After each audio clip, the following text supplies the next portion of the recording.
Palo Duro Canyon, with its many colorful layers, stands as a testament to the Earth's changing history. Man's story in this area began recently in relation to the story of the land. Native American tribes have lived here on the Llano Estacado for thousands of years, surviving off the buffalo and what they could gather in the canyon. Early cave drawings, arrowheads, and grindstones found in the canyon tell a piece of the story of the Native Americans' way of life. The first white men to come to the canyon were Francisco Vasquez de Coronado and his men in 1541. They rode through the canyon on their quest for the 7 cities of gold. 100 years later, Spaniards were living in this area again and introduced the Native Americans to horses. By 16 and 20, everybody seemed to be horseback. As they made this transition to horseback, they left so much of their other culture behind. Their bows became shorter for the use of horseback. Teepees got big. You didn't have teepees for that size. So you really did have a cultural shock. And the Kiowas and the Comanches really adapted well to it. Life on the plains changed dramatically for the two tribes. They were more mobile, able to transport more goods, and most importantly, able to hunt the buffalo more easily and accurately than ever before. This existence lasted around 200 years, until the demand for buffalo hides and the push for western expansion left the Native Americans with limited food and land. The old Kiowa legend, the Great Spirit had given them the buffalo, and when the buffalo were gone, their Indian would be gone. The Kiowa would be no more if the herds left them. And, of course, that's what happened.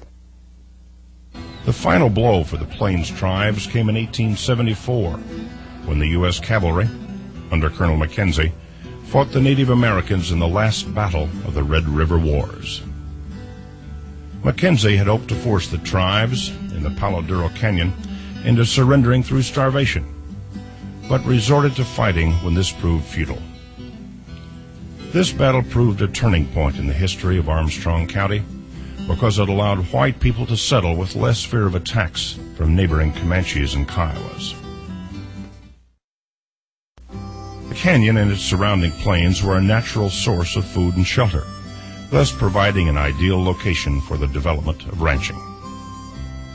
Charles Goodnight saw the potential of the Palo Duro Canyon and in 1876 began setting up a permanent ranch. The old home ranch became the first ranch and first home in Armstrong County. During one of his many trips back to Colorado, Goodnight met John and Cornelia Adair, with whom he organized a partnership and created the now famous J.A. Ranch. In the late 1800s, the J.A. Ranch shared the canyon with 40 or 50 families called nesters on what was known as Mulberry Flats.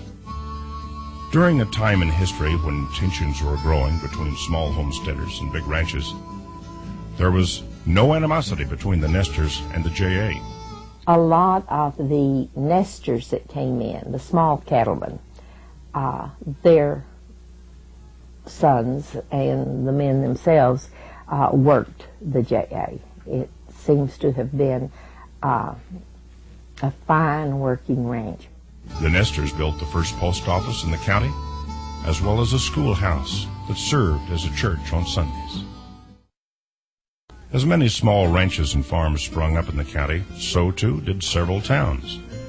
The town of Wayside grew despite its location on the south side of the canyon. Until 1930, when a road was built across the canyon from Wayside to Claude, the fastest route was around the canyon and through Amarillo.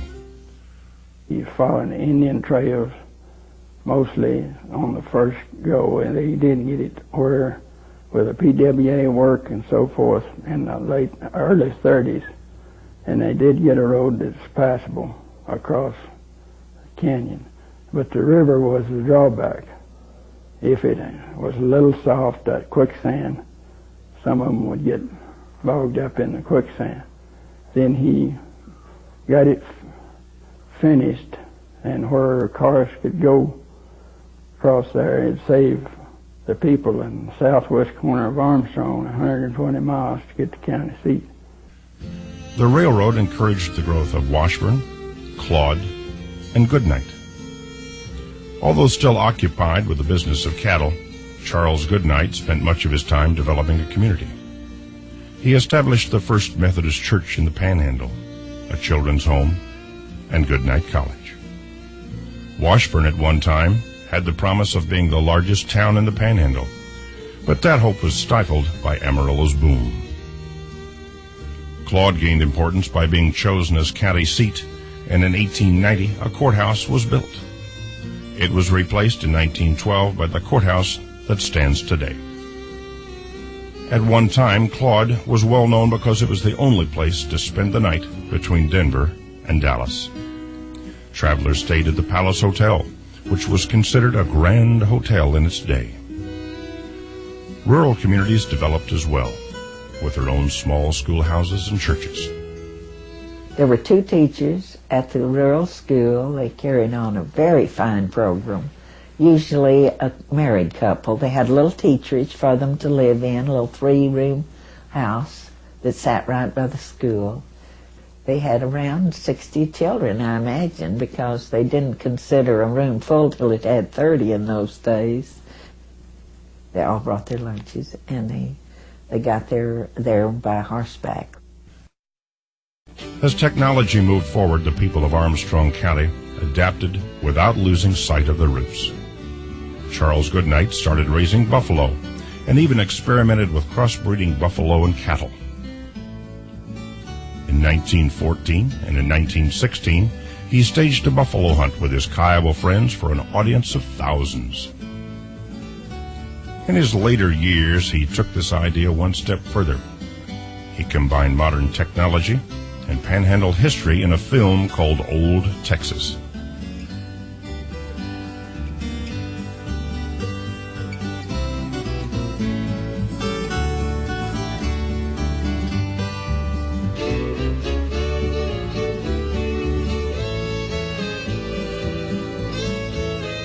The J.A. Ranch continued to thrive without forgetting its cowboy traditions.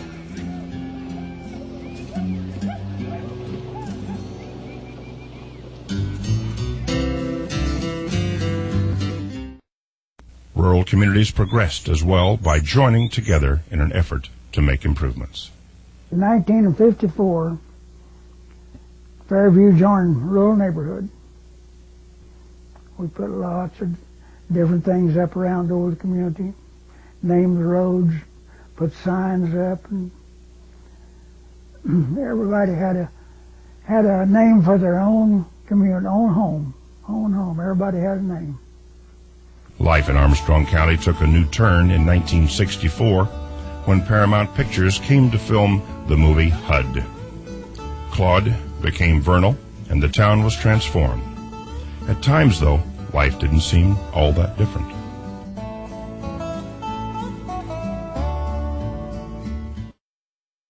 In many ways, Armstrong County is much the same now as it was when it was founded. People continue to farm and ranch, much as their grandparents and great-grandparents had done. The landscape looks a little different, with its high-tech tractors and the noticeable absence of windmills, but the people here know and treasure their history.